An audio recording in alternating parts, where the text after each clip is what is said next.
Shit, you kidding me, right? Yes, hello. This is Anthony Kaplan here in New Hampshire on day 3 of the promo for Alias Tomorrow, which launches on Monday. And today I thought I would post a video of myself reading from the book, which is always tricky. I'm not sure authors are the greatest at reading from their own works, but I'm going to give it a try. I posted a selection on the first day of the promo a couple of days ago, which was from the Frame story about William Morrow, the writer, and his family living on a small farm in central New Hampshire. So today I'm going to read from the story that he is writing. And so I'm just going to launch right in and read from that. The landing procedure was simple and over in a matter of minutes after all the anticipation of the last few day cycles on board. They stayed in their berths. Communication with the Svyatogor command center were transmitted over the announcement system. Dmitrievsky was calm and competent. Antioch listened gratefully as the major relayed the ship's coordinates and key cruising data. He watched on the screen from his berth as the Nazar, filmed by drone sensors, slowed its path through Mars's gaseous layer, sailed smoothly along the curve of the horizon, and landed soft as butter on the flat land of Newton Crater.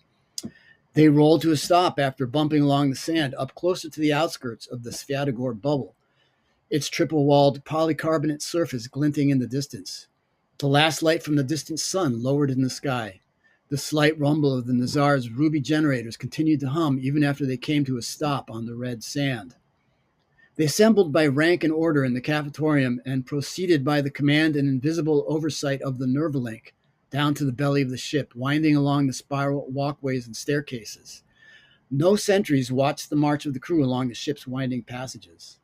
Some of the Kraken sailors banged on the walls of the Nazar at points where the metallic echoes reverberated wanly through the ship, as if they were in a dream. The atmosphere of Mars outside the walls was thin and pliant, definitely toxic.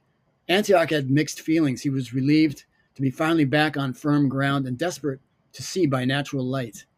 But reigning above all was his dread of what awaited them outside the familiar confines of the ship that had carried them across the vastness of space.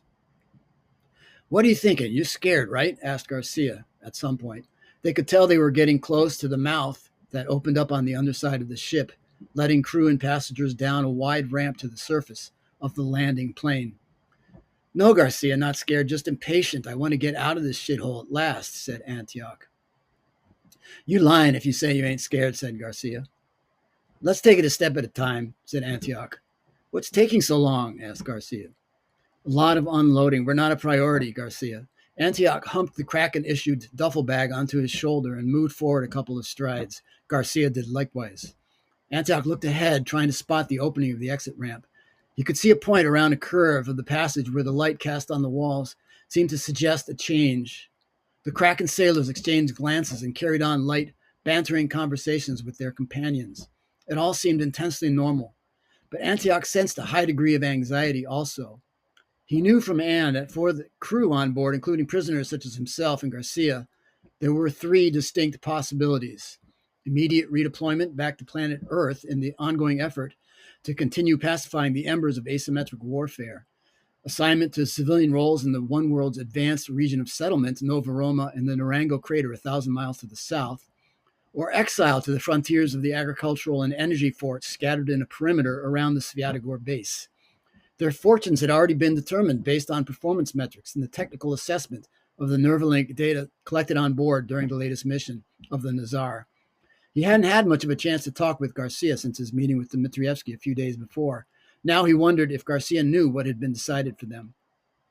"Did you hear where you were assigned, Garcia?" "I have no idea," said Garcia. "They must have something awesome in mind. I've been cooperating pretty good." "Well, then stop being so goddamn scared," said Antioch. "Fuck you, man. You're so full of yourself," said Garcia. "Look, this might be the last time I see you," said Antioch. "Let's not lose sight of what we've been through together." He hated the idea of Garcia heading off somewhere and feeling resentful for the rest of his life. "What is that? What have we been through? For what?" asked Garcia. "There's a reason for everything," said Antioch, looking out ahead in the line impatiently. "I ain't no superstitious man like you, just taking care of my business," said Garcia.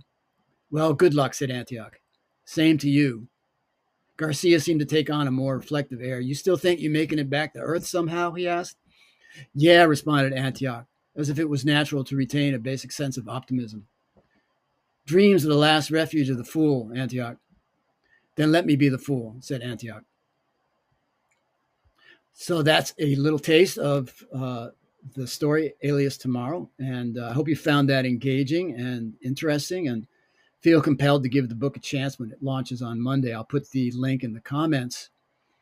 So thanks a lot for listening, and thanks for sticking along for this journey. And hope to see you around the bend again. Maybe I'll do this some more on the Substack.